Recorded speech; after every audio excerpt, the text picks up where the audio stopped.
દુષ્કર્મના કેસને લઈને મળી રહ્યા છે મહત્વના સમાચાર।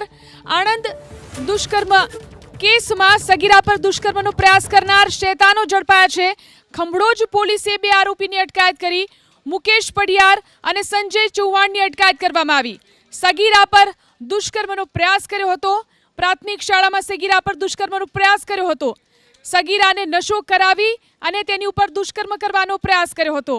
ઘટના બની હતી આણંદમાં। સગીરા પર દુષ્કર્મનો પ્રયાસ કરનાર શૈતાનો આખરે ઝડપાઈ ગયા છે।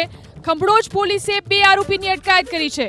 મુકેશ પઢિયાર અને સંજય ચૌહાણની અટકાયત કરી લેવામાં આવી છે, જેમણે સગીરા ઉપર દુષ્કર્મનો પ્રયાસ કર્યો હતો। પ્રાથમિક શાળામાં સગીરા ઉપર દુષ્કર્મ આચરવાનો પ્રયાસ કર્યો। સગીરાને નશો કરાવી અને દુષ્કર્મનો પ્રયાસ કરવામાં આવ્યો હતો। આખરે બંને શૈતાન ઝડપાઈ ગયા છે। ખંભળોજ પોલીસે આ બંને આરોપીઓની અટકાયત કરી લીધી છે।